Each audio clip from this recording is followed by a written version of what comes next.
UW professor and astronomer Emily Levesque has been wowed by the stars ever since she was a little girl growing up in Seattle. In her new book, The Last Stargazers, Emily gives us a behind-the-scenes look at what life is like as a professional astronomer. You know, a lot of us look up at the sky and we marvel at the stars and the vastness. But what inspired you to make this your career? I actually fell in love with the stars when I was really little.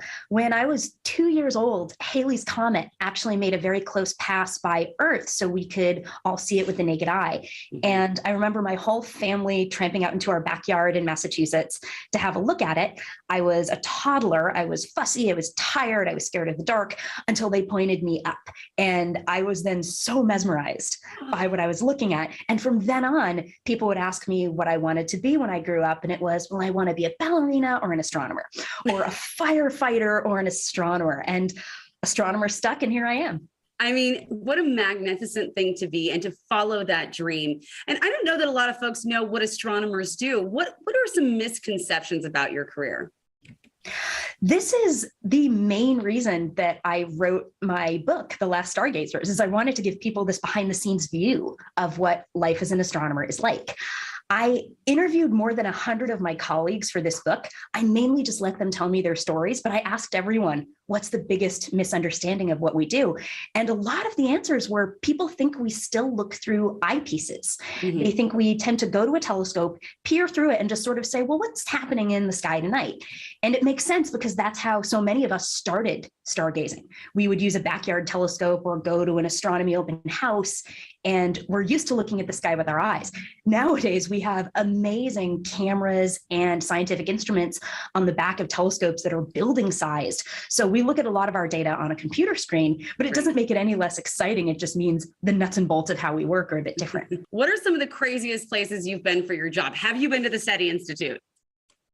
So the craziest place I've been for my job, I've never gotten the chance to visit the SETI Institute, although they do such fascinating work looking at this question of, are we alone? Is there life? Is there intelligent life elsewhere in the universe?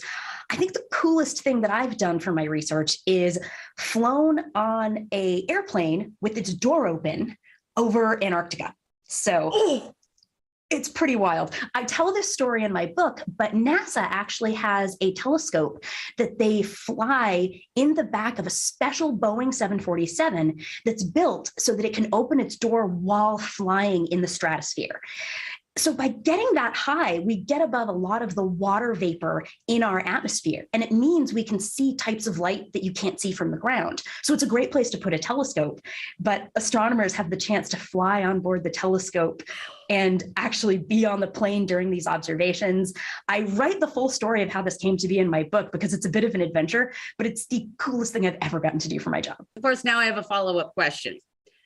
Do you believe there's life on other planets? So there's a whole institute here at the University of Washington called the Astrobiology Institute. And astrobiology sounds like a made up or science fiction word. And it's a real and serious science where we try to study what other planets are there out there. Could they host life like what we have on Earth? Could they host a very different type of life? I think that in such a huge universe with so many planets, it's inevitable that there's going to be life somewhere. And it's just a matter of doing this sort of astrobiology research to try and find it. Statistically speaking, I mean, you gotta wonder. So in writing your book, why did you decide to write about the human side of astronomy, to give us the behind the scenes of the people behind the telescopes? I think this is a perspective that is really valuable to take when we talk about science. Everybody loves space. Everybody loves the cool Hubble pictures that we wind up taking. You see, these sparkling galaxies or colorful nebulae, and we can ooh and ah over them. But we don't really know the story behind where those pictures come from and the people who take them. And I know when I was a little kid and interested in becoming an astronomer, nobody had to sell me on space, but I didn't really know what my job was going to be all day. I didn't know if I would be permanently nocturnal and just working at a telescope every night. And in reality, we go to telescopes once in a while, but we spend a lot of time working on data at our computers. I wanted to give people this glimpse into a really unusual scientific field, and a field that's changing really rapidly as technology contributes to what we do.